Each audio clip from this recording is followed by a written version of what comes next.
mean, I don't think it's any different to why anybody would hire a sales trainer. It's they were stuck in a rut. Their sales reps were leaving money on the table.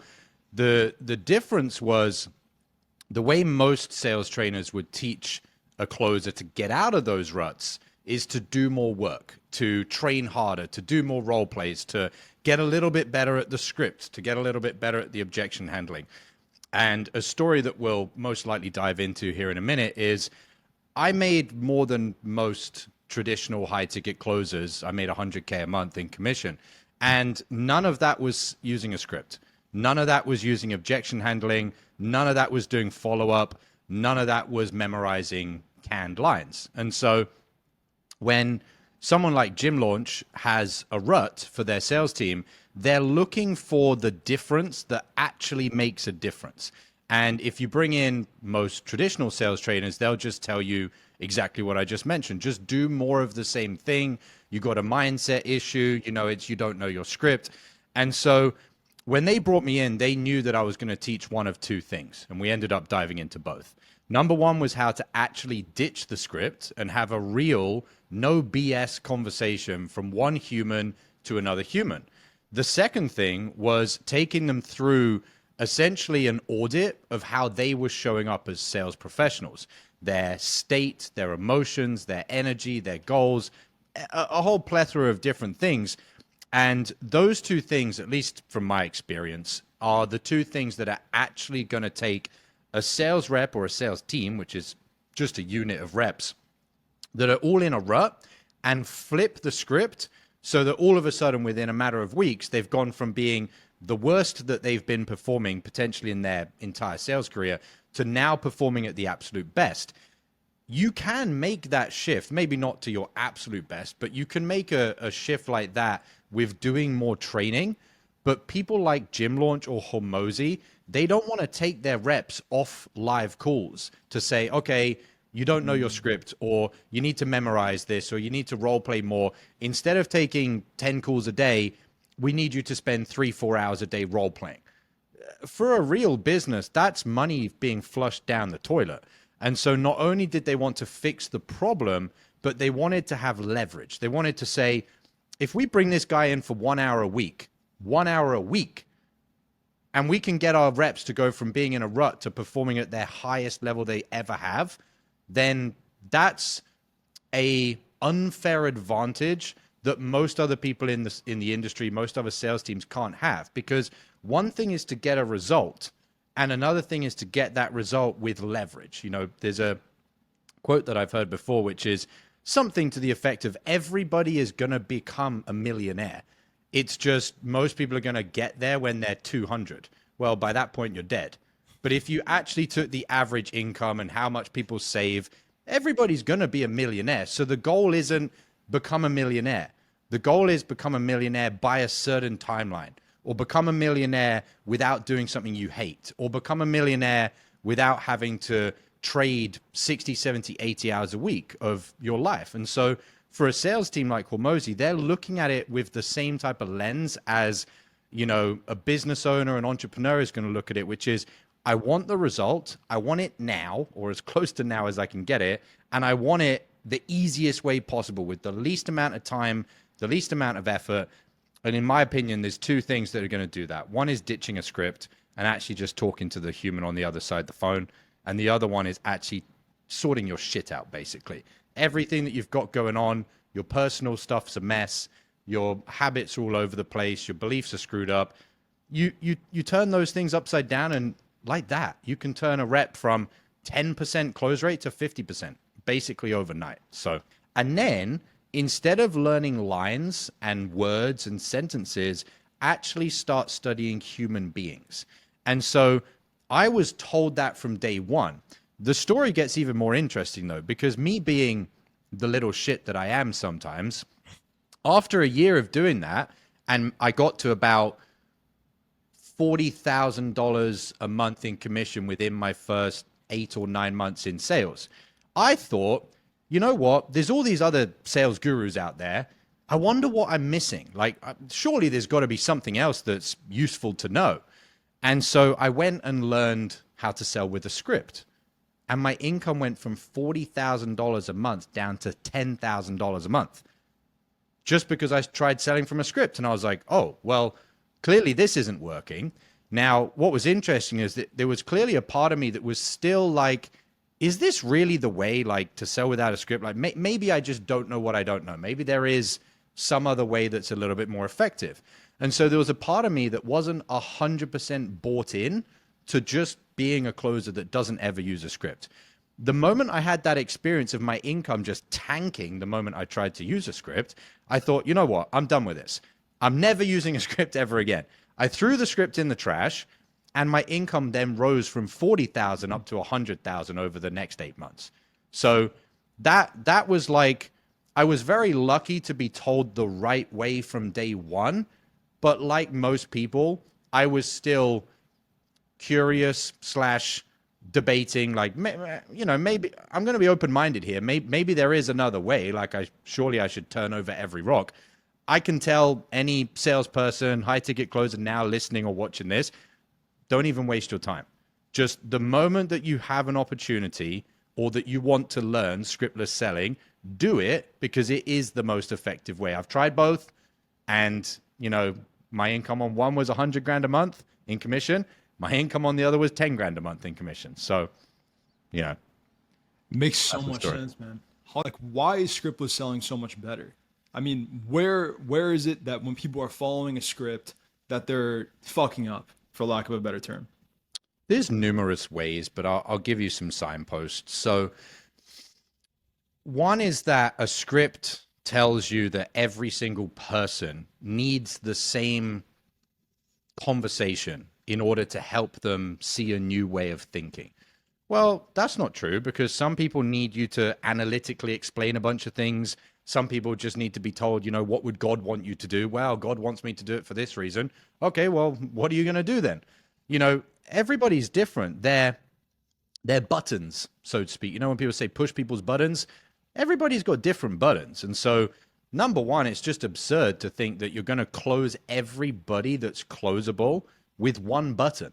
Like, no, that's like saying, you know, I just got back from a trip to Buenos Aires, and I was looking around at the architecture. Don't know if you've ever been, but the architecture is spectacular. Like, these old buildings with all sorts of balconies. They say it's like the Paris of South America. And I'm looking at this and I'm thinking, man, these artists, these engineers, these carpenters are so talented. Imagine if the only utensil that they were given was a hammer. They're not going to create very much. They're just going to create, you know, some straight up and down rectangular building. And it's the same with a closer. You know, the more tools you have in your tool belt, the more people you're able to serve, the more people you're able to help. So number one is that it's one tool for an infinite array of unique individuals. That's number one. Number two, kind of tied to that, but a little bit different, is that if you look at a normal script, there's sections. You know, section one, situation. Section two, problem. Section three is goals or whatever. And the script is saying that each section is equally weighted in the impact it's going to have on the person having a new perspective. That's not true, because you guys are salespeople. You know that some people you sell by really just talking about the goals. You know, okay, what do you want? I want this. Why do you want that? Specify that for me. Okay, you know, how are we going to get that? Other people, you talk about the pain of the current situation, the problems, you really dive deep into that. And so if you just look at the framework of a script and it's like 15% here, 15% there, 15% there, 15% there, and so on, it's like, well, that's not even how you sell anyway, because everybody needs different focus. So that's number two. Number three, which a script does, which I think is one of the most detrimental things, is that you never actually learn to look into someone's soul. And this is what my mentor taught me very early on, is that when you're actually selling to a person, I don't even view it as selling. It's really just talking to someone, just trying to understand and help them understand the things that they haven't really thought about. You're looking into their soul. You're not thinking about, okay, where am I in the script? Okay, I need to ask this question next. Okay, that bit's coming up. Like, that's just bullshit. Like, you're not actually looking into someone's soul. You're not looking at them eye to eye. You're not even looking at them as a human. You're looking at them as a mechanism in your sales process that's going to move their money from their bank account into the money in your bank account. It's like they're a human fucking being at the end of the day. Like this is someone's grandma, this is someone's brother, this is someone's son. Talk to them like a real human being. And so the other thing with scripts is it doesn't even give that opportunity for somebody to talk to the other person because they're so locked into thinking about the script. So that's number 3. And then number 4, which people that are in my mastermind, they always get a little bit blown away when I do this. We'll do call reviews and we'll literally turn on the call. And within the first 15 seconds, I'll pause it. Sometimes the prospect hasn't even spoken. And I'll say, right, this guy is this type of person. They've got this shit going on in their life. This is how they make decisions. And my students are like, how the hell did you figure that out without him or her even speaking? And I say, because having taken 10,000 calls without a script, I can just read human beings now. But if you're reading a script instead of the human, you're never going to learn to spot those patterns. And, you know, you see someone and you look at the background and you think, okay, they've got children, photos of their kids. Or you look behind them at the desk and you're like, oh, it's a real mess over there. And you start looking at those things and you can start piecing that together with different behavior frameworks. You've got the Myers-Briggs one, you know, you've got Hexaco, you've got all sorts of different frameworks, but you can start, and you don't even need to know those frameworks. I'm not saying you need to know the names, but once you've been on 200 calls with people with a messy background and you see the way that they need to be sold, you're like, oh, that type of prospect, I know how I need to talk to them in order to get them to make a change, get them to make a decision. You don't get the opportunity to start building that Rolodex of behavioral patterns if all you're doing is looking at, you know, a silhouette of a person and thinking, okay, current questions, problem questions, goal questions. Like you're not even looking. It's like one of the colloquial phrases we use is the lights are on, but nobody's home. That's the average salesperson. The lights are on, but nobody's home. They're not actually present with the prospect. And so one of the things I'm most proud of as a human is my ability to read people. And I would have never learned that skill. I would have never been able to develop that if I'd have been reading from a script. And so many of my students in my mastermind, they come to me after a couple months being there and they say, hey, I had a personal situation, my girlfriend, my dad, my mom, whatever, or my boss or whatever. And they say, just because I can now have a scriptless conversation, I was able to resolve that situation more effectively. Whereas selling from a script, you're not going to learn how to connect with people. You're not going to learn how to do that. So there's numerous different ways I think a script is not only ineffective financially, you know, it's costing the sales rep a lot of money, but I think more importantly, it's ineffective in who you are becoming as a salesperson. You're just becoming a fucking monkey that can read off a script. Like, what is that really like the best that you think of yourself as, okay, I'm this high ticket closer that can memorize a bunch of words, and like, is that going to make you fulfilled as a human being? Probably not, because most of those closers come to my mastermind and say, hey, I'm making 15, 20K a month, but I'm bored. I'm not having fun. I hate my job. I'm like, oh, well, isn't that interesting that the 20 grand that you thought was going to make you satisfied when you were working a 9 to 5, you're still not satisfied.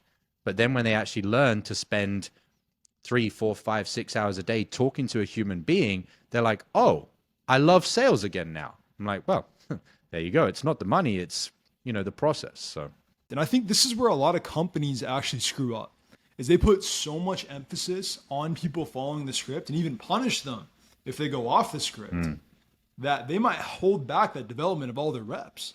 Because exactly like you're saying, I mean, I'm remembering, especially on, you know, making cold calls, trying to set appointments for like companies back in the day. When I was doing that, if I went off the script, companies would punish me. Like, all right, listen, like you can't do that. You have to stick to the script, even if you just found out exactly what they really wanted.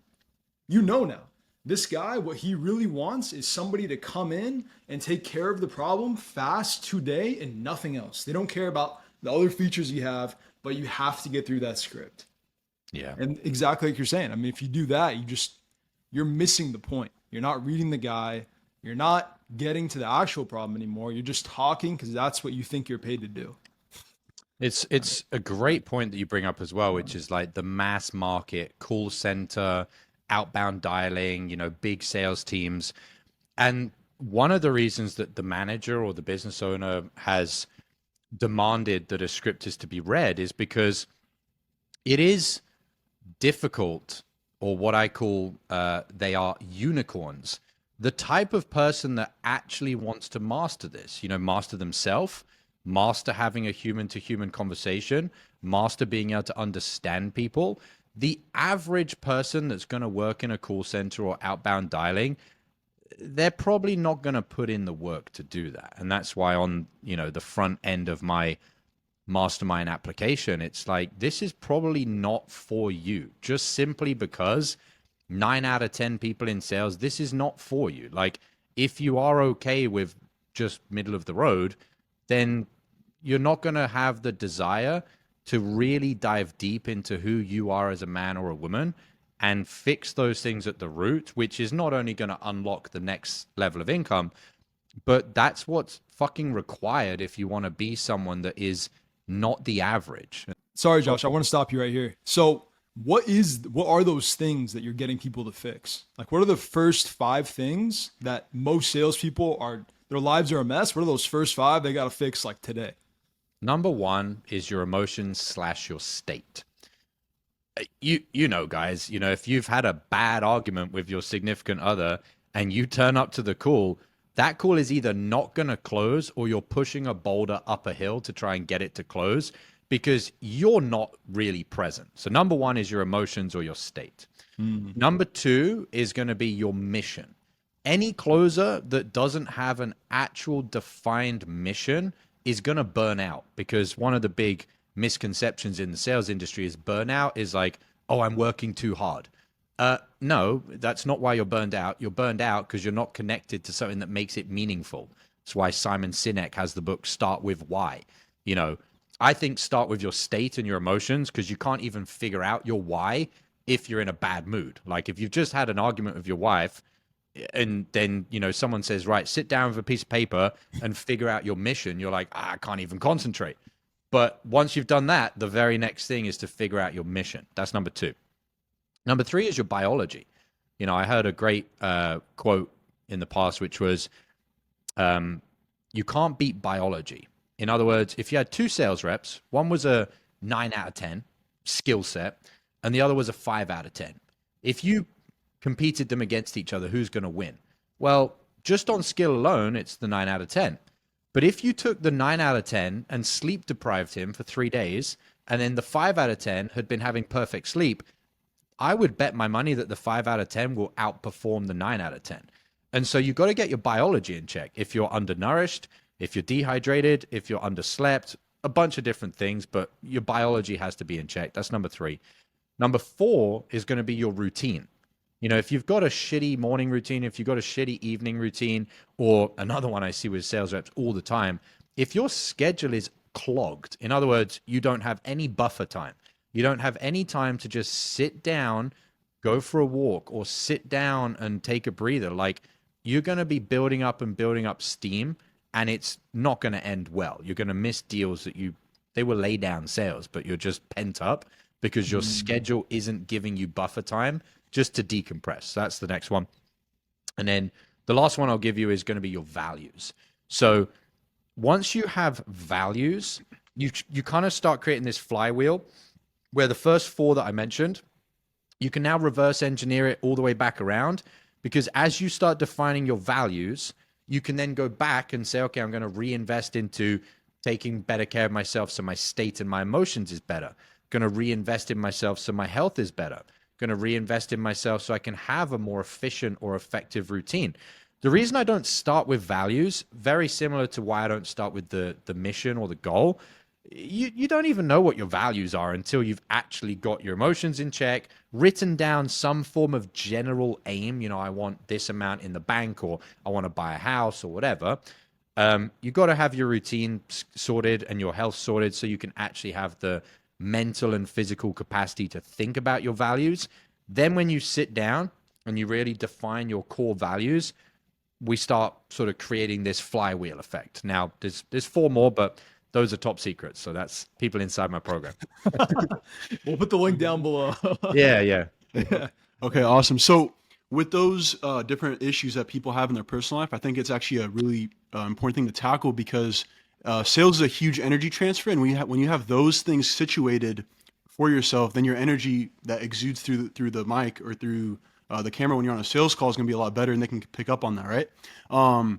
With yourself, are you raising awareness to them first with this and then helping them go through walking through, you know, how to fix my relationship, how to biohack, fix my what I'm inputting in my system? How are you going about that?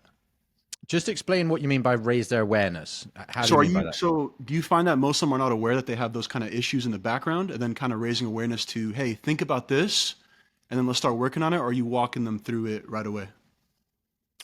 I mean, they know they have the issues. It's funny Mhm. how you asked the question starting with energy transference, because it's like the book Influence by Robert Cialdini, and it talks about one of the core elements for influence is the frame. So if somebody on the street just stops you and says, you need to stop doing this, you'll be like, who the hell are you? But if that person on the street is wearing a police officer badge or they're wearing a doctor's badge, you're going to pay them a lot more attention. And so energy transference, or at least on a sales call, which sales is really just leadership, is exactly the same.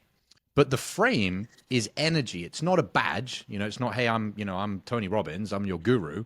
And so when people come into my program, I don't spend a massive amount of time trying to convince them to believe what I'm saying. It's like, well, I trained Hormozi's old gym launch team. I made 100K a month. And the way I communicate, you're probably just going to believe me.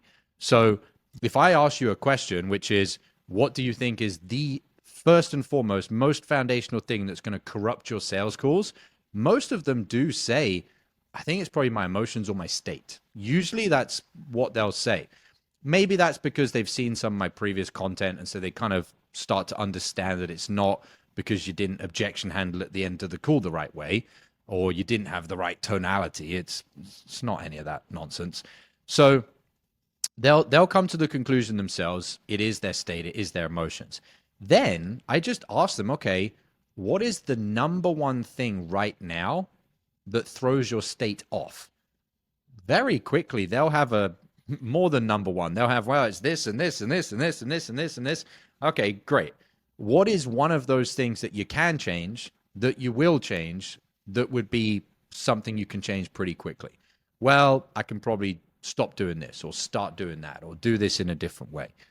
So it's very quick, you know, which is another reason why Hormozi's old gym launch team brought me in. I mentioned this at the start. These things are quick to start implementing. They're not, okay, you know, you need to fix your emotions. Let's do 400 hours of breath work. It's like, no, like nobody's got time for any of that. Like, you know, that's a nice addition that you should probably be doing meditation, doing breath work, whatever the current modality is. But if that's what the guru is telling you to do to increase your close rate, yeah, that's going to take you a while to do any of that. You know, it's like, what do I do today to increase my close rate? Well, you know, as an example, if your girl that you're dating or guy that you're dating is blowing up your phone every time you're on a sales call and that rocks your emotions or it takes your state off, how about, given that that's what a student told me, every time you're on a sales call, you put your phone in a different room. All of a sudden, their close rate goes from 20% to 30%. They're like, I didn't change anything. Like, I literally just put my phone in the other room. It's like, yeah, that's how it works. Like, It's crazy. Josh Lyons on camera. Josh Lyons just said, "Don't date Latinas." well, that as well. I mean, His but exact yeah, words. definitely don't do that. So 100% been there, done that. So don't do that. Yeah, yeah. Another thing to just one caveat though, before anybody listening to this gets confused. I don't focus my training on beginners. So like, I don't have a program that's like, get into high ticket closing. You know, hey, you've got a 9 to 5, get into high ticket closing. Josh Lyons says the number one thing to focus on is your internal state. No, no, no. If you've not done high ticket closing, you need closing training. You need a framework. You need the basics. But once you understand that and you've got to 5K, 7K, 10K a month, it's not more closing training. It's not more sales training that you need. It's your internal stuff. And then you actually need to start understanding humans on a human to human level, not more scripts or more objection handling, canned lines. So just so that nobody's listening and going, oh, I want to get into high ticket closing. Maybe the first thing I should do is focus on my internal state. It's like, no, you've got to actually understand how to use the shovel first, so to speak. So I'm glad you said that. Okay. Yeah, 100%. Because I mean, there's a lot. It's like those guys that they're starting their millionaire journey, and they start it by doing cold baths and doing the sauna every day. It's like, dude, you just got to figure out a way to get cash in the door.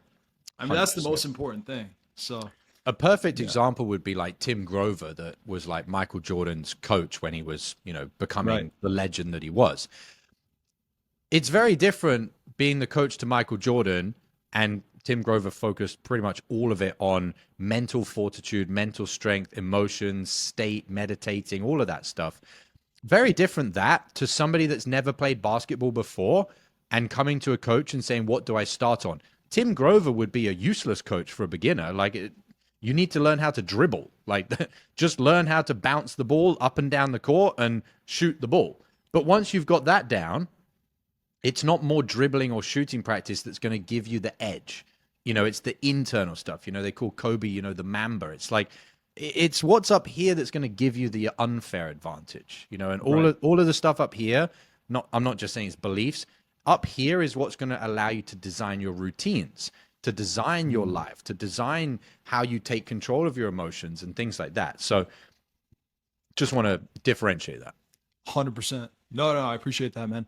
So this kind of ties into something I've been wanting to ask you. This is something like I like to call sales voodoo. And I've seen this pop up literally hundreds of times. I've been selling ever since I was 5 years old, for people that don't know. So literally I've seen this happen hundreds of times, where when I, am confident in myself, and when I make decisions fast in my own life, my prospects do the same.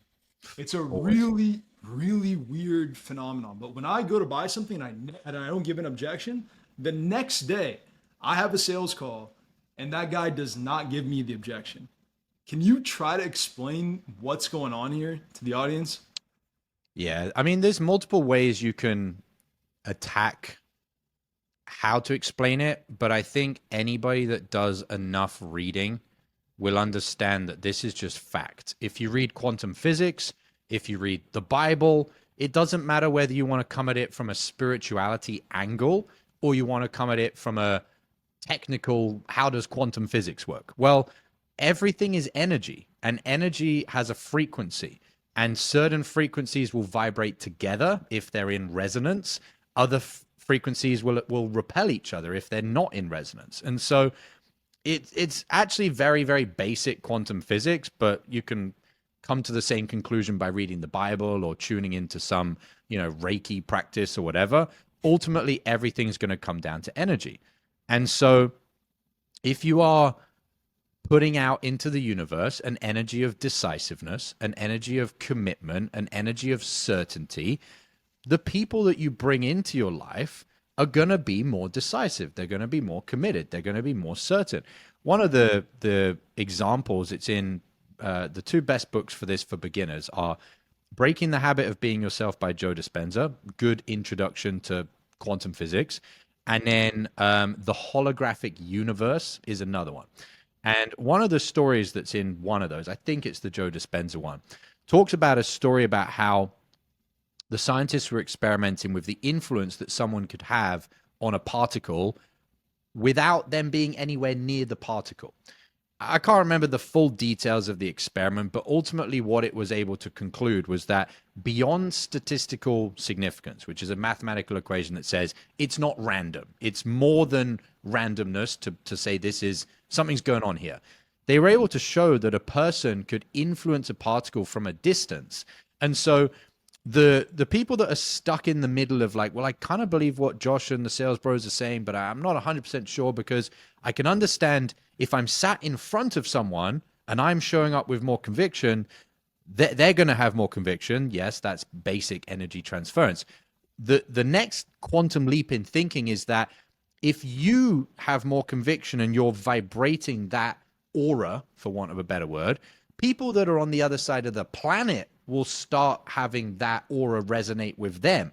So you don't have to be in proximity is what I'm saying. Like literally the 7, 8, 9 slots on your calendar tomorrow that fill up will have a higher likelihood of filling up tomorrow with decisive prospects than indecisive prospects. Even though you're like, how on earth could I have transmuted that message to those people? Well, that's how quantum physics works. Like you can actually, people have seen this before. You think about your mum and you're having a thought about your mum, and then all of a sudden your phone gets a text message and you're like, oh, it's my mum.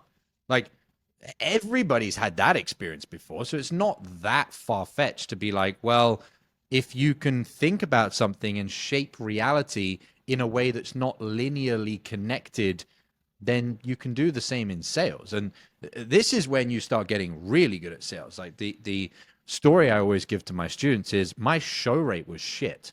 And I was like, what am I doing wrong? Like my show rate is just so bad. And what I was realizing was that at the end of every night, I was going to bed kind of not really wanting my prospects to show up. But like I hadn't really brought my awareness to that. I was just like, I can't really be bothered to work tomorrow. And like my show rate was shit. And I spoke to my mentor and he was like, how are you feeling? And I was like, I'm kind of a bit tired, a bit burnt out. And he was like, be honest with me. Do you want to take calls tomorrow? And I was like, not really.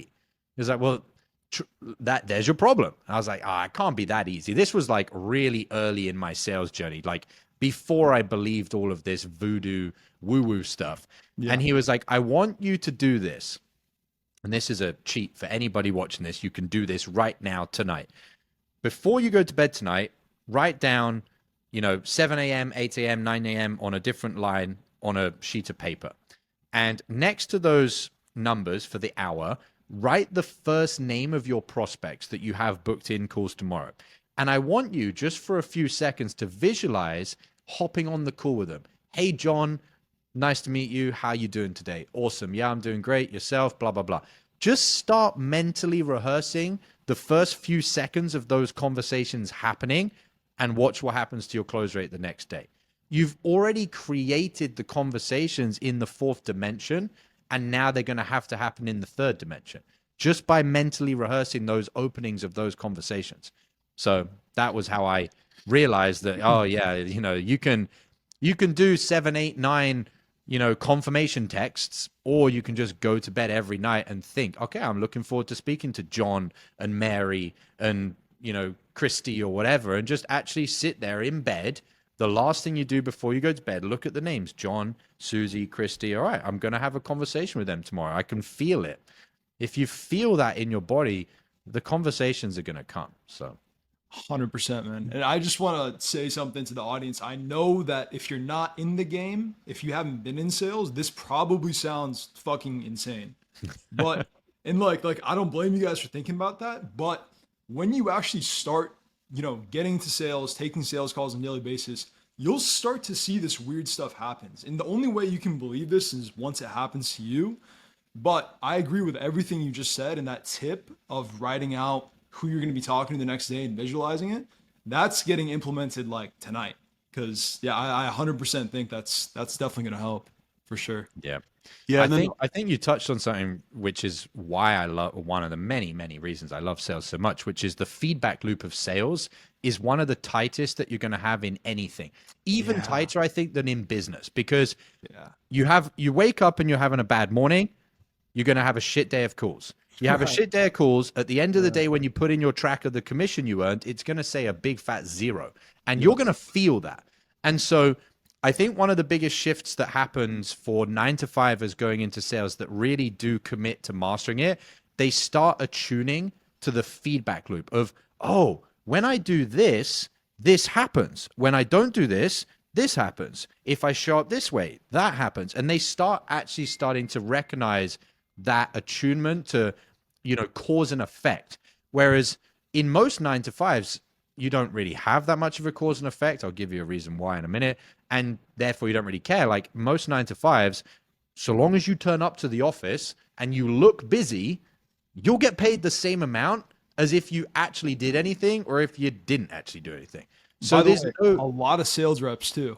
especially these these salaried B2B Yep. sales reps. A lot of them are making about 100, 110K just on salary. They just show up and do not care what happens for the day. And by the way, I'm saying that from experience because I was at a B2B position before and just didn't, there was days I just didn't care. Yeah. Like I just knew money was coming in. I don't really like the job. I don't think it's a good opportunity.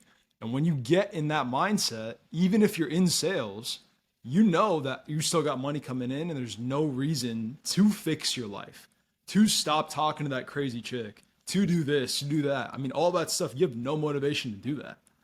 But when That's you're why one of the biggest principles I teach is the back against the wall principle. right, Until you have to, you won't. When you have to, it's sink or swim. I'm not saying everybody's going to make it, but unless your back's up against the wall, like you said, you don't care because you don't need to care. right. But as soon as it's like, oh, I don't get paid today unless I show up, then you'll try a bunch of different things and you'll experiment. And if you really do commit to wanting to make as much money as possible, the very next thing you'll do after experimenting is analyzing. Like, okay, I experimented with 7 different things today. These 2 got results. Okay, I'll do more of those 2 things that got results because that's how you build a feedback loop. But you never develop that ability to do an activity, analyze the result, and rinse and repeat if your back's not up against the wall and you're like, well, I just get paid the same whatever I do. So I think a lot of 9 to 5ers or high ticket closers, they're always looking for what is the things to make me more money. And I'm all for making more money. I love money. So not one of those people who's, money is not important. Money is very Thank, important. It's hella thank fun. you. Thank you. But aside from the money, you should also be looking at what is the second order consequences or the third order consequences of what you're doing in life. If you're doing something that's making you an okay income, but it's turning you into a weak little pussy, then that's probably not worth the income. Alternatively, if you're doing something that's making you an okay income, but it's turning you into somebody that's relentless, that's formidable, that's one of my favorite ways to explain this is Jordan Peterson has a video and he says, be the person at your father's funeral that everybody can turn to when everybody needs someone solid to be there. So I watched that video and I must have watched that 50 times at the time I found it. So I was like, man, like, sure, I want to make as much money as possible. But more importantly than that, I want to become that person. I want to become that guy. I want to be the guy that when people look around and the ship's sinking, they're like, who do we turn to? Oh, I know where I'm going to have a safe haven. If I go to Josh, he's not going to be flapping around like a headless chicken, trying to hold everything together. Even if he's shit scared as well, he's going to be the person that I can rely on. And so as salespeople, I always teach them, absolutely, let's do what we can to make you more money. But that's not everything. The money's actually going to come in droves when you become the person that's formidable, relentless, that actually knows how to behave and, tackle responsibilities. So it's a holistic journey that I think is one of the best journeys that any man or woman can go on, is taking a period of time to get really good at sales. 100%, man. 100%. And I love what you just said too about it's a holistic journey because it's the only career in the world that forces you to develop like this. I mean, there's literally not another career that forces you to learn so many different skill sets because like you're saying, it's not just learning a script and it's not just learning the intro and it's not just learning how to close. It's everything. And if your life is fucked up outside of it, you're going to feel that too. So you have to just become the man in every arena. And where it gets really weird is when you start seeing that the guy that is ripped and has a 6-pack is closing more than the fat guy. And the guy that, like all these little things that like might seem superficial, fake, different, weird nonsense to some people, it makes a massive difference when you start adding up all these little things. Like that's what intrigued me so much about sales and why I've become like addicted to it because it's forced my character to develop more than anything. And then there's a line that he said about 10 minutes ago that we skipped over that I thought was pretty profound, which is sales is just leadership. I thought that was huge, and I want the audience to actually hear that again, because that's a difference in lens of how you approach everything. Because like what he said, you know, you got to get your whole life together, the holistic approach, and that's leadership over your own life, where you've got a grip over everything that's going on, and you're guiding essentially the prospect to where they want to be. And I thought that was huge. Yeah, I mean, another big misconception in sales is, you know, the A-type personality. Like, oh, the A-type personality has it all figured out. That's not true. You know, like if the A-type personality had it all figured out, they wouldn't be spending an hour of their day booking in a sales call. And so I open this with that because I don't want people to be listening to what I'm about to say and say, yeah, well, not the A-type personality. No, them included. Every single person that books in a sales call is not where they want to be, in my opinion, not because they don't have the information to get to where they want it to be. They could go on YouTube, they could go on Google, they could find the information and probably figure out real estate investing or how to get in shape or whatever, or how to date or whatever. Whatever it is that you're selling, the information is out there. The reason they're coming to the sales call is because they're not executing or they're not implementing what they need to be executing or implementing to get to where they want to go. And so why that's so important is that you need to hold that mirror up to them and show them, hey, you're not implementing, you're not executing. We can give you the information, we can give you the plan, et cetera, et cetera. That will make it quicker. It will make it easier. But I'm not selling you information. I'm selling you on being a better version of you, showing up as a better version of yourself. And in order to have the ability to do that with somebody on the phone, you have to be a leader. There is an element of hierarchy that in that moment on the sales call, you're the one sitting up above them as the judge, not saying you're a bad person, you're useless, but the judge that, hey, you're not being all you can be right now. And I'm going to say it as it is. You're not being all you can be right now. I'm not saying that with negativity judgment. I'm saying it as just facts. You're not being all you can be. And I'm going to hold the mirror up to you, and you can then decide which way you want to go. You have to be a leader to be able to say that to somebody. And it's not in those exact words, but paraphrasing, you know, doing that with somebody, you've got to be a leader. And so many salespeople struggle to sell because they're looking at themselves as prospect, me, or actually many times prospect above them. They're like, oh, the prospect's the one with all the power. They've got the money. You know, they're the right person. It's like, no. You're here, and in this little, you know, ecosystem, you're up here and the prospect is down here. They're not where they want to go. And you're going to invite them and hold space and lead them to rising up to getting where they want to go. You have to have that mindset that you are above the prospect, not in some superiority complex negative way, but just, I'm going to invite them to step up. Step up means I'm already on the top of the mountain and I'm saying, hey, come up here. You can do it. I'm going to hold you accountable. We're going to do it. I'm going to reach out my hand. I'm going to bring you with me, but I ain't dragging you up here. Like, I'm just inviting you to come. That makes sense? Right. It does. But I feel like, okay, like what is the strategy to get people to actually develop that confidence? Because I remember when I was 18, I got my real estate license and I was selling houses to people that were older than me, that had more money than me, and God knows how many IQ points more than me. So, I mean, like, you know, I felt like an idiot. I didn't have that confidence at the time.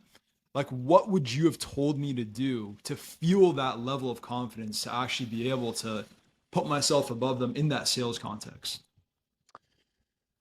You tell me if I'm answering the question, but what you said there is where I would like to start the answer from, which is I felt like an idiot. Well, correct me if I'm wrong, but you felt like an idiot in the lens of they know a lot about real estate and money and business, and I don't, right? So you felt an idiot in that context. Well, if you're trying to build confidence to bridge that gap, you're going to have to become a real estate investor and actually make some money with real estate. So that's pretty difficult to do at the moment that you're now on a live sales call. You're probably not going to get very far. In the book, How to Win Friends and Influence People, Dale Carnegie basically says the answer is to just talk about the other person. Like, when people are trying on a sales call to make themselves seem intelligent or smart or successful or confident, they feel unconfident because they're faking it. It's like, well, you know, This isn't a fake it until you make it game. The way to feel confident is to be curious. Ask them about what they want, why they want it. Have they had that before? Why haven't they got it? You know, all the different questions about themselves. The moment you put all the attention on the other person, you don't need the typical confidence that we're talking about. It's like, you don't need to know about real estate to sell a real estate person. You just need to ask them a lot of stuff about their situation and get them talking. And like, I remember when I first got taught this by my mentor, and I used to find that people that would hang around me didn't really like hanging around me before I learned this. I'm still very antisocial, but back then I was antisocial and uncalibrated. Like, I just would be a dick, or I was just not fun to hang around. And so people would never really want to entertain my company. When my underground mentor taught me this principle of putting all the attention on the other person and not focusing on you in order to hijack not needing to fake this confidence or build this confidence, whatever, I thought, I'm going to try this social experiment because before I got into sales, I was not very popular. I was not very sociable. People didn't really want to hang out with me because I was very uncalibrated socially. You know, I didn't know how to give them a good time to be around me. And so after I started being taught these principles by my underground mentor, he then taught me this principle that I'm sharing with your viewers and listeners about just focus on the other person. And so I thought, okay, I'm going to try this. So I started hanging out with a few of my old friends that never really invited me anywhere, but they were still friends, so to speak. And I went for different coffees or dinners or events or whatever. And I said, I'm not going to talk about anything about my life. I'm not going to say anything about what I'm doing. I'm just going to ask them questions. And I did that. And I would spend an hour or an hour and a half talking with the person. But actually, I wasn't doing any talking. I was just asking questions. Every single one of them, bar none, at the end of those times, messaged me, it was so great to hang out with you. And I was like, how interesting. I didn't actually speak anything about what I'm doing in my life, what I've got going on, and they had a great time. And like, one of the biggest things that salespeople struggle with on a sales call is knowing that the prospect feels like it's a sales call. The closer then gets up in their head being like, oh, you know, this sounds like a sales call, whatever. The prospect is thinking, this sounds like a sales call. I don't want to be here. I'm being sold to. The way to flip that is to just put all your attention on being curious about the other person. Oh, interesting. When did that happen? Oh, why did that happen? Oh, how did you feel? Has that happened before? Oh, interesting. Why is that? And you just keep asking questions. And I did this with my personal life. And every single one of these people that never sent me a message after I hung out with them previously and said, oh, it was awesome to see you, brother, or, you know, had a great time with you. All of a sudden, that was the text I got every time. It was so great hanging out with you. We need to do it again soon. And I was like, interesting. All I needed to do was not talk about me, think about me, want questions to be asked about me. I just have to put all my attention on the other person, and they have a great time. And at the time, I wanted to be more social. So I was then realizing, for me to get what I want, I have to talk to them about what they want to talk about. And then they have a great time. And then they invite me to the things that I wasn't being invited to. So I was like, oh, that's a win-win. Like, I now get invited to the things and they had a great time. It's the exact same with sales. Like, you want to make more commission? Just don't give a shit about your commission and just talk to the person on the end of the phone. You'll make more commission without even trying to make more commission. That was a great answer, man. 100%. Because that was the mistake I was making for sure at the time. I figured it out later, which was, I had a mentor of mine back in the day tell me this. There's one radio channel that people care about. It's WiiFM. What's in it for me?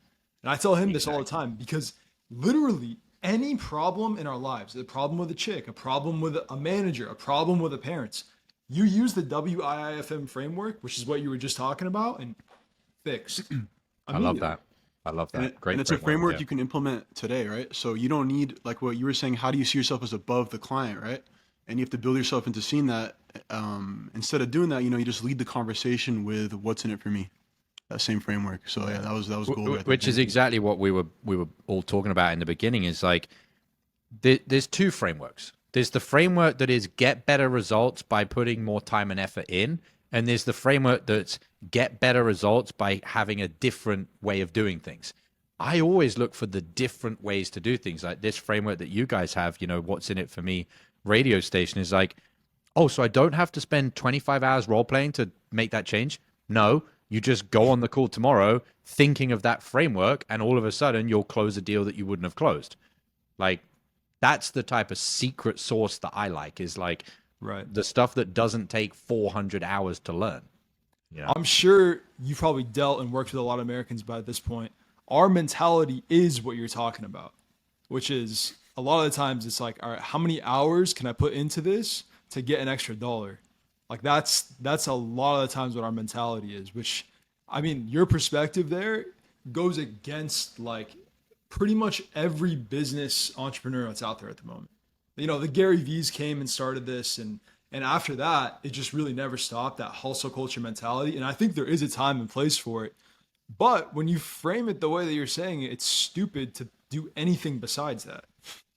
I ruffled some feathers a few weeks ago, pointing out this, comparing my mastermind to one of the other sales trainers in the exact same way that you mentioned it there, where, because you're talking about, the American culture. The American dream is that, I'm a success because I worked 400,000 hours, and therefore, that's why I'm a success. And, I'm so much better for the fact that I worked so many hours. It's like, I can understand the logic, but I don't agree. And one of the other sales trainers out there, his culture of his group is, we're the elite because we train so many hours and so hard. And I'm like, if you actually want to join that program for that reason, please do. Don't join my program, because my program is literally the opposite. It's like, you're going to be a success because you stop doing low value, low frequency behaviors and activities, and therefore you deserve to make more money, not because you continued to behave like an imbecile, continued to have a shit relationship with God, a shit relationship with your family, a shit relationship with your partner, but now you're just working 40 extra hours a week doing role playing. So it's like, yeah, you're going to make more money because you're just doing more work, but like that's just linear equations. Like, I play in the quantum realm. Like, I don't want to do 2 + 2 = 5. I want to do 2 + 2 = 400. Like, you don't do that linearly. It doesn't happen. So I was ruffling some feathers. It ended up being a bunch of people came and enrolled in my mastermind, which is funny. But actually, well, a bunch of people that had been in that program then came and enrolled into my mastermind. So they're like, oh yeah, actually, this doesn't make much sense. Like, I don't want to be in the culture of like, the way to make more money is to do more work. And we haven't really talked much about mentors, but I do think it's really important, if you're ever going to get a mentor, that you realize that you're not just going to learn the skills from the mentor that the mentor is teaching you. You're going to absorb a lot more from that mentor than just the technical. You're going to absorb their way of thinking. You're going to absorb part of their identity. You're going to absorb their mental models. And so if your coach or your guru is, a Gary V, and if you want that, that's totally fine. But if you want to align yourself with someone whose prestige is, I work harder than you, expect that you're going to work harder than everybody else. And like, that's not always the only way to do things. Like, there is just doing better and doing right as opposed to doing more. You know what I mean? For sure. For sure. In the beginning though, do you still, I'm assuming that's not your strategy for a brand new salesperson, right? Because brand new salespeople, they still have to get reps in, right? Or yes, but it's like the old adage, practice makes perfect is not true. Perfect practice makes perfect. right. I've always, so like, it's this a bit of my backstory I don't think I've ever shared before, but one of my big turning points in my life was that I was headhunted to be a fighter pilot in the military for what at the time was the brand new Joint Strike Fighter that was like the most advanced plane that they ever built at the time. And I remember at my practice for the interview speaking to my stepdad, who was ex-special forces, and saying, do I need to go and do flight like training before I join because then it will show that I've got, some flying practice, flying experience? And he was like, no. And I was like, what do you mean no?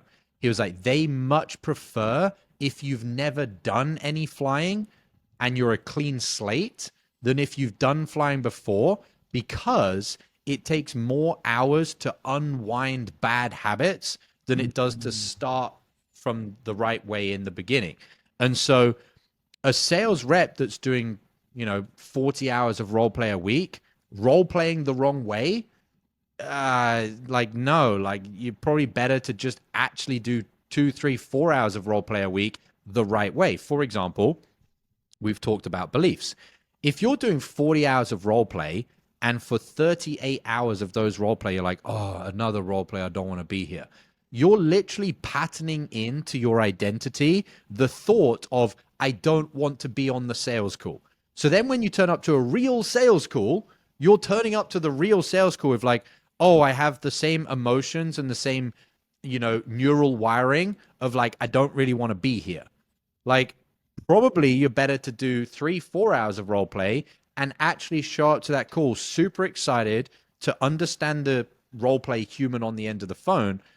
So I think it depends, I do see a lot of people doing role play and I'm like, all you're doing, or here's a good one. For my first year in sales, I never had a single objection. And do you know when I started getting objections? Was when I started looking at other sales training that said learn objection handling.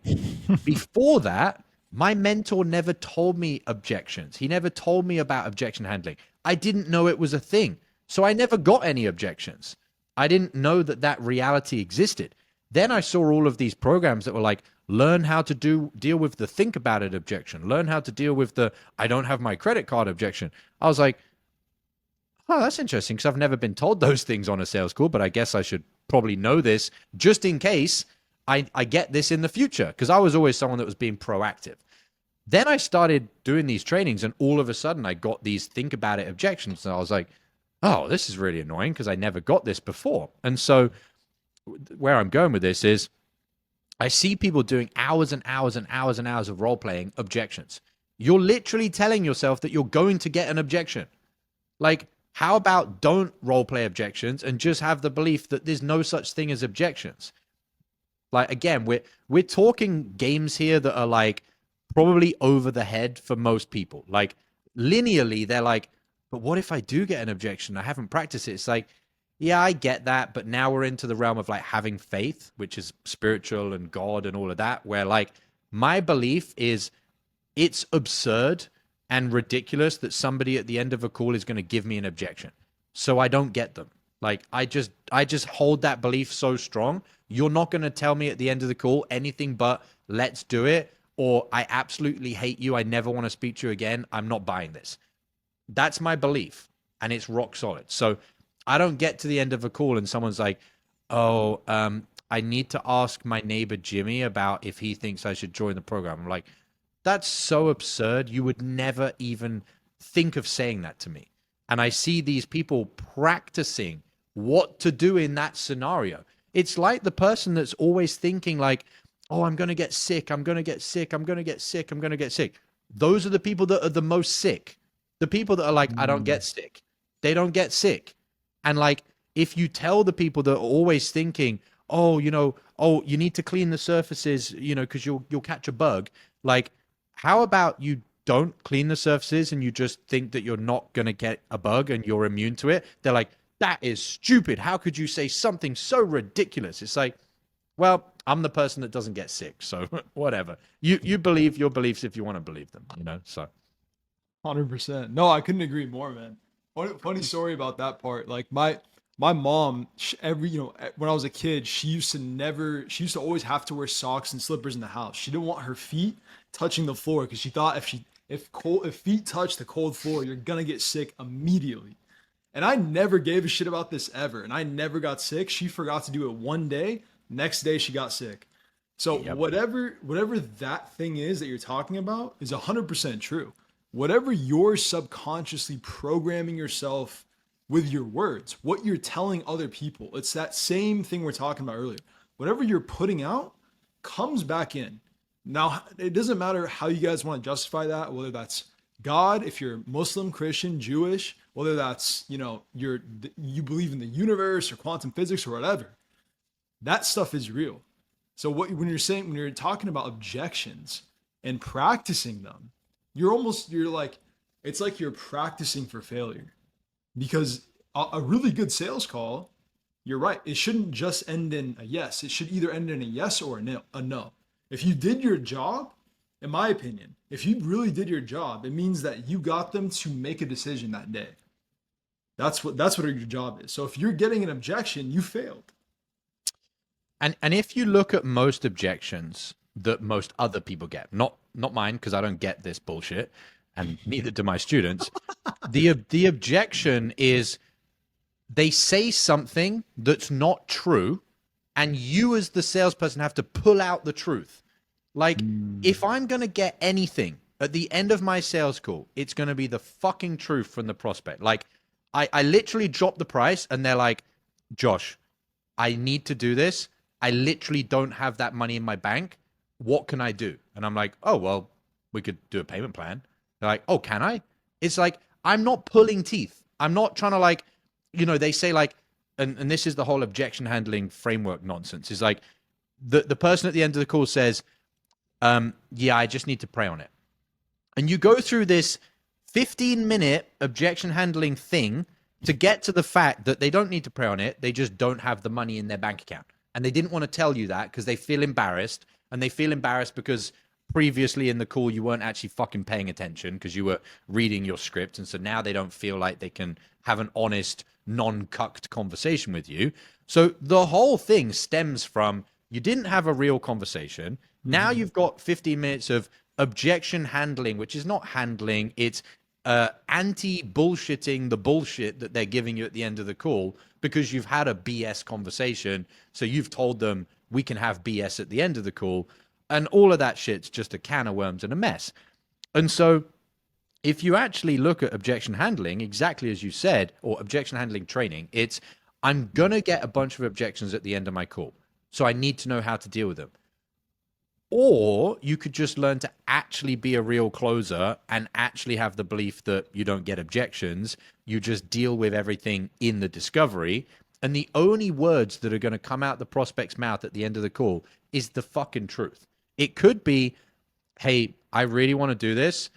I know I sound like a pussy, but I have to get my wife's permission because that's the type of relationship we have. And I need her permission. Okay, thank you for being honest with me. I'll sit here and have a coffee, go and get her permission. Oh, like right now? Yes. Okay, Josh, I'll go talk to her right now. And then off they go. 2 minutes later, they come back. Okay, I can do it. Okay, cool. Like, you want to put it on a visa? Like, there's no objection handling. It's just, there's a bit of a situation at the end of the call. We talk about it and they go and deal with it. And that's it. The whole objection handling thing is like, you're needing to do the work for the prospect. I don't play that game, like for many reasons that we won't get into now, but like, I just don't play the game of, I'm going to do the work for you, Mr. Prospect or Mrs. Prospect at the end of the call. Like, we've had a real conversation. We're doing it or we're not doing it. If we're not doing it, you just tell me you don't like me and you don't want to do it, or why are we not doing it? And then we'll just deal with that. So it was a great question as like, well, do you not need to do a bunch of training? Yeah, but the right training. And you touched it better than I could have said it, which is a huge part of your training is subconscious programming. Like, what are you programming into the universe? Like, that you're going to get a fuck ton of objections and that the only way you're going to make any money as a salesperson is being a really hard worker. All right, go that way if you want to go that way. But I'd prefer to be the closer that makes more money than every other closer because I'm a better person than them. And I don't believe in objections. And I'm just going to have a real conversation with someone and I'll make more money than everybody else. And I won't sit at the end of my calls frustrated trying to use my little tactical word loop to get the person over the line. I'm like, I don't want to do that. I just don't buy it. So this is something that that I can apply myself to, right? Like I actually had a call last week where I had that same thing where I didn't believe they were going to give me an objection at all, just because I understood them so well on the initial call where I called them, where I was like, I know exactly where to guide them, and there's just no shot they're not going to do it because it makes perfect sense. And you don't even think about the objections, and it's just right there. Okay, Visa, Mastercard, let's go. And So yeah, that certainty there, Visa, MasterCard, let's go. Whereas everybody that's been trained on objections is like, okay, I'm about to ask for the payment. I need to get ready for my objection handling. It's like, you're going to transfer that lack of certainty to the prospect. Like, okay, do you want to put that on a credit card, or how do you want to do that? Well, I need to think about it. Well, you just fucking projected that objection into the ether there, didn't you? You know, whereas if you just come exactly like you did, okay, cool. You want to put it on a Visa? Did you take Discover card? Yep. Okay, cool. What's the 16-digit card number? There's no doubt. There's no fear. Right. There's no, oh, well, now we're going to get into objections and I don't want to be here. And, I have to sit and, whip out my objection handling script. Like, Quick story on that. So every morning, at the last company I was at, we would do objection handling every single morning. But there was one manager and one sales rep that instead of doing an objection handling drill, they did something called the agreement drill. So they would literally go back and forth for 10 minutes every single morning saying, I agree with you. I've never agreed more with you. Let's do it right now. I can't wait to do it. They would go back and forth for 10 minutes every morning. And I watched this, and my first thought when I watched this is these guys are retarded. And my second thought the next day was these guys are onto something huge, because it wasn't that. Okay, two things. One, if you are handling objections every morning for 10 minutes, you're in a hostile state. Because an objection handling is like a boxing match where you have to lean into the punches to actually get around them. So you're ready to fight. When you're in the agreement drill, now you're dancing. I agree with you. I agree with you. All of a sudden, you're in a better mindset. And when you jump on the phones and start making calls, now you're agreeing with your prospects. You're actually trying to dance with them rather than trying to get them with that right hook that's going to knock them out. I mean, there's something there. I thought it was really interesting. I thought you'd like to hear that. I love that. Yeah. And there's so many layers that's going to be working on. One is your own belief as the salesperson. Right. One is, like you said, that you're not even getting into this state of like, oh, another day of work's about to start and we're going to be having a boxing match, and Right. that's why I'm not a big fan of people doing a full objection handling program, because like you're just getting into the frame of this person that has to fight people, as opposed to, the old saying with martial arts, which got lost as well, is like, we train martial arts so that we have the demeanor and the energy transference that people don't fight. Like, they're just not going to fight around you. Whereas like now it's like MMA and boxing and like, like the current boxing, not old school sort of, fighters that they were boxers, but you would have never even known they were a boxer, but they'd like, destroy you if you actually got in a fight with them. But they're not going around fighting. They're not even doing, professional fighting for money. They train in the ring. They do it for the fitness. They do it for the mental discipline. They'll never use it in combat. It's, yeah. Yeah, actually, Jamil had a really interesting line that he told one of our friends when referring to talking and picking up girls, which was that no, actually, there was no perfect line.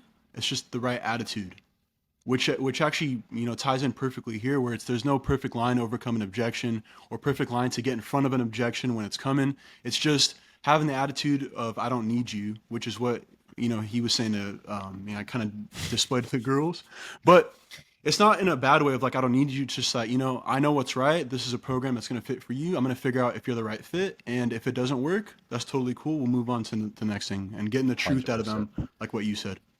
And that ties into why the objection comes up in the first place, because the objection comes up in the first place because of attachment.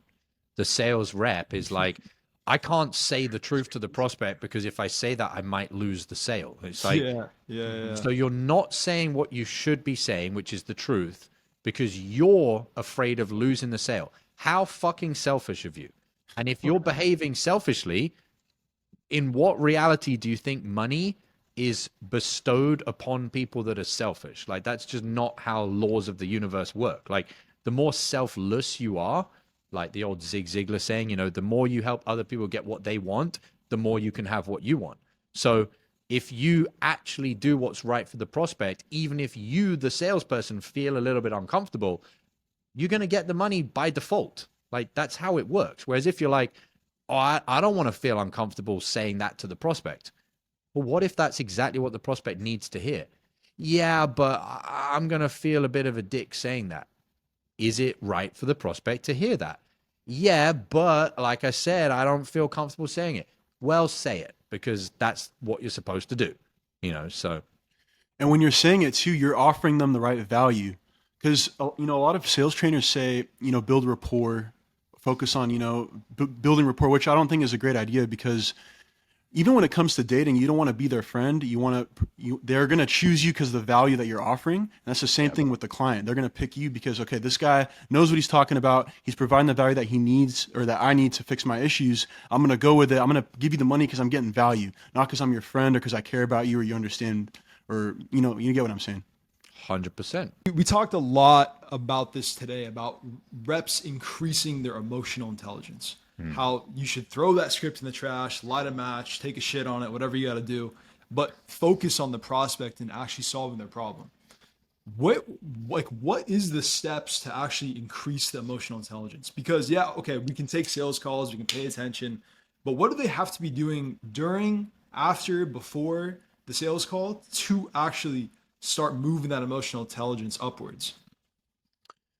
So this is just like the question you had about confidence. You know, like, how do I build my confidence? Like, well, you actually don't, and you actually don't need to. You need to do this instead. So this is another one of those. Okay. How do I build my emotional acumen as a salesperson? Well, you actually don't need to.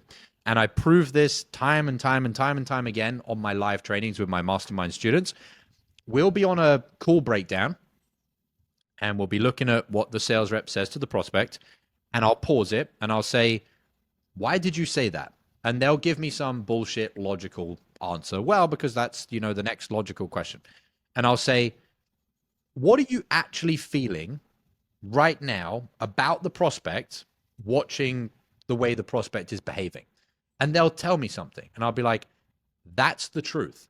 Why didn't you just say that to the prospect? And they're like, oh, I can do that? I'm like, yes. Like, whatever you're thinking and feeling about the actual situation or the prospect, say that. And so, and the other example I give to really nail this home is, which is that you don't need to learn this whole emotional intelligence thing. You need to tune back into it. In other words, you already have it inside of you. You're just not tuned into it. And so you're not tuned into it for two reasons. The first reason is the one I'm giving now, which is we've been indoctrinated and ingrained this belief socially that's like, you can't actually just tell the truth to somebody. Like, no, you have to sound intelligent, or you have to say it in this way. You have to mask it in this way. It's like, no, just say the truth. People will respect you more for just saying the truth. And so the example I give is like, if you look at children, like little kids in a playground, and there's one kid in the playground and there's two other kids, and the one kid in the center is looking at the kid over here, and the kid over here is like crying. He's like really sad. He's not happy. The first child will go over to that child and calibrate automatically the way they put their arm around that child, and the way they talk a little bit slower and a little bit more softly, and they look them in the eye, and they pause before they talk to the sad child. And they just calibrate automatically. They haven't been trained how to calibrate. They just do it. And then the other child is like really happy. It's like a bit of a rascal. And the first child that went over to the sad child will go over to the other child and all of a sudden start giggling and smiling and talking really loud and running around and putting its knickers on its head or whatever the fuck it does. And like all of a sudden, it's recalibrated. And it's like, Do you think the child needed to be taught emotional intelligence to figure that out? No, we've been taught this over 4,000 years as human beings. You're just not tapped into it anymore. So that brings me into part number two, which is all of your personal baggage is like a restriction on the highway that is your emotional intelligence, is your social calibration. If you've got personal shit in your marriage or your relationship or with your kids, and you then are trying to have a conversation with someone, you're not going to see the things that are being made so glaringly obvious about the prospect because you're up in your own head, consciously or unconsciously, thinking about all of your personal baggage. And so my program is designed to cover both of those two things in my mastermind. Number one is to one by one remove the things that are clouding your vision, your ability to see emotionally and socially, removing all of that stuff, incorrect habits, incorrect beliefs, incorrect health issues, incorrect relationship issues, all of that stuff. And then also, more than sales training, what I do with my students in my mastermind is I rewire their beliefs like you can just tell somebody the truth. Like, I know you think you need to say the next question on the script, but if you're looking at the prospect and you're seeing that they're nervous, instead of saying the next question, say, you look a little bit nervous. And then John is going to go, oh, well, yeah, it's because, this, that, and the other. And it's like, oh, all of a sudden, you move the conversation forward, not only because you're actually getting to the truth, but because their nervousness is going to be tied into the reason that they don't have what they're on the call to acquire. It's going to all be connected together. Like we said before, it's all holistic. So another one of those questions where I don't answer the question because it's not actually that you need to train emotional intelligence. It's that you have it inside of you. We've been social animals for thousands of years. We know what to do. Yeah. I use the word, again, humans have been cucked by society, by their parents, by their, professors at school or whatever. And they've been just indoctrinated and brainwashed to not be human beings, to be these robotic automatons. Script selling then goes and makes that 100 times worse because now it's like, oh yeah, you are socially uncalibrated and unable to tune in. Here's your script because we know you're an idiot and you can't have a human to human conversation. Let's just double down on the fact that you're an idiot and give you words to read. It's like, no, like humans are not idiots. Like even children, like know how to calibrate to people. So as a grown ass man or woman, if you remove this limiting belief, this mind virus that you don't know what to do on the call, and you remove one by one layers and layers of your personal baggage, you'll just start having these beautiful, natural conversations that flow with no objections, no, prospects saying, well, why do I have to answer these questions? Like that shit just doesn't happen anymore because you're just having a real conversation with people, so yeah. Super interesting, man. Yeah, I thought that was great. The value that you give to the prospect is the conversation that you have. And if you have the more true and deep and honest that conversation is, the more value the prospect gets. And the more value you've given the prospect, the law of reciprocity, another Cialdini law, you're going to get the money back in a different form of currency, which is financial currency. You've given the prospect value by having a real great conversation with them.